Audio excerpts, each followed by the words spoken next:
যিনি একটি নিষিদ্ধ সংগঠন হিজবুত তাহরীর শীর্ষ 5 নেতাদের একজন ছিল। বিগত দিনে এই সন্ত্রাসী সংগঠন করার কারণে তিনি দুইবার জেলে গিয়েছেন। আমাদের প্রশ্ন হলো জুলাই অভ্যুত্থানে আমরা 2000 শহীদের বিনিময়ে যে নতুন বাংলাদেশ পেয়েছি, সেখানে একজন নিষিদ্ধ সংগঠন হিজবুত তাহরীর সদস্য কিভাবে উত্তরের প্রশাসক হয়?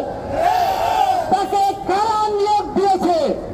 তাকে যারা নিয়োগ দিয়েছে তারা কত টাকার বিনিময়ে তাকে নিয়োগ দিয়েছে? অথবা তারাও কি এই হিজবুত তাহরী নিষিদ্ধ সংগঠনের সাথে জড়িত কিনা এটা খতিয়ে দেখা দরকার। আমরা ইতিমধ্যে দেখেছি এই এজাজ উত্তরের প্রশাসক হওয়ার পরে তাদের নিজেদের লোক বিভিন্ন জায়গায় বসানোর জন্য বিভিন্ন সময় তদবির করছে।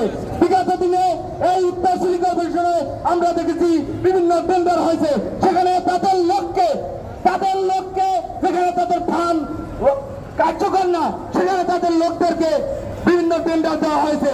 আমরা দেখেছি যে গাবতলী হাট, যে গরুর হাট, সেই হাট ইজারা দেওয়া, যেখানে সরকার ইজারা দেওয়ার কথা, সেখানে তিনি ইজারা না দিয়ে তার ঘাস আদায়ের নামে তাদের নিজেদের লোক বসিয়েছে।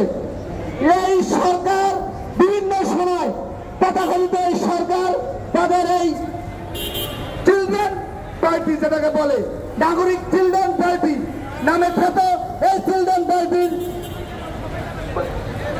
পার্টি তাদের সবকিছু বাস্তবায়ন করার জন্য এই সরকার তাদেরকে সাপোর্ট দিয়ে যাচ্ছে। আমরা বলতে চাই 2000 শহীদের বিনিময়ে নতুন বাংলাদেশ, এখানে 1971 সালের চেতনা বিক্রি করেছে, এখন আওয়ামী লীগ রাজনীতি করেছে, ঠিক একইভাবে এই এনসিপি 24-এর চেতনাকে বিক্রি করে তারা রাজনীতি করতে চায়। গণ অধিকার পরিষদ বিগত দিনে বলে আসছে আমরা একটি জাতীয় সরকার চাই, সমস্ত রাজনৈতিক দলের প্রতিনিধিদেরকে নিয়ে একটি জাতীয় সরকার রূপ দেওয়ার। তারা সেটা শুনে নাই। আমরা গণ অধিকার পরিষদ বিগত দিনে বলে আসছি জাতীয় নির্বাচনের আগে স্থানীয় নির্বাচন দিতে হবে, আমরা সেটা আজকে বাস্তবায়ন দেখছি না। এই যে প্রশাসক বসে আজকে নিজেদের সবকিছু হাসিল করেছে, অপচেষ্টা করেছে, সেটা গণ অধিকার পরিষদ রুখে দেবে। আজকে এই মুহূর্তে আগামী 48 ঘন্টার মধ্যে এই কাজটা অবসান করতে হবে এবং তাকে গ্রেফতারের দাবি জানিয়ে আমি আমার সংক্ষিপ্ত বক্তব্য শেষ করছি। আল্লাহ হাফেজ, ধন্যবাদ।